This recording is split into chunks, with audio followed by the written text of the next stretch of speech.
अहम खबर आपको दें कि कराची वालों के लिए बुरी खबर है कि के इलेक्ट्रिक ने कराची के लिए बिजली ₹5.66 फी यूनिट महंगी करने की दरखास्तें नेपरा में जमा करा दी हैं। अपडेट दे रहे हैं अपने नाज़रीन को कि कराची वालों के लिए बुरी खबर है कि के इलेक्ट्रिक ने कराची के लिए बिजली ₹5.66 फी यूनिट महंगी करने की दरखास्तें नेपरा में जमा करा दी हैं। के इलेक्ट्रिक ने इजाफा माहाना और सहमाई एडजस्टमेंट की मद में मांगा है। तफसील जानते हैं डॉन न्यूज़ के नुमाइंदे ताहिर शरानी से। जी ताहिर शरानी, मज़ीद क्या तफसीलात हैं, बताइएगा।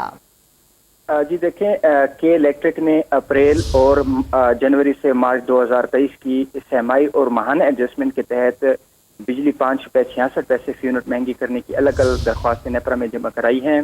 नेपरा की जानिब से दरख्वास्तों पर 31 मई को समाअत होगी और उसके बाद फैसला किया जाएगा।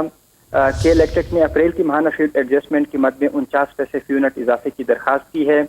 मनोन इजाफे का कराची के सार्फिन पर 74 करोड़ 70 लाख रुपए का इजाफी बोझ पड़ेगा।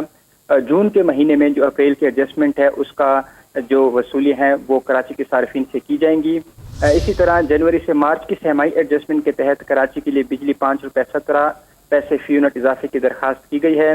अब नेपरा की जानिब से के इलेक्ट्रिक की जो दरख्वास्तें हैं उसका जायजा लिया जाएगा और उसके बाद फैसला किया जाएगा। जो माहाना एडजस्टमेंट है उसका नोटिफिकेशन नेपरा की जानिब से खुद जारी किया जाएगा, लेकिन जो सहमाई एडजस्टमेंट है उसका फैसला नेपरा वफाकी हुकूमत को भिजवाएगी और वफाकी हुकूमत यानी इक्तिसादी राब्ता कमेटी और वफाकी काबीना उस पर अपना फैसला करेगी और उसके बाद तौसीक के लिए फैसला दोबारा नेपरा को भेजा जाएगा और उसके बाद जब नेपरा तौसीक करेगी उसके बाद वफाकी हुकूमत इसका नोटिफिकेशन करेगी। यानी जो माहाना एडजस्टमेंट है वो तो नेपरा की जानिब से चंद हफ्ते के बाद उसका फैसला हो जाएगा, लेकिन जो सहमाई एडजस्टमेंट है उसका फैसला वफाकी हुकूमत करेगी। बहुत शुक्रिया आपका ताहिर शरानी।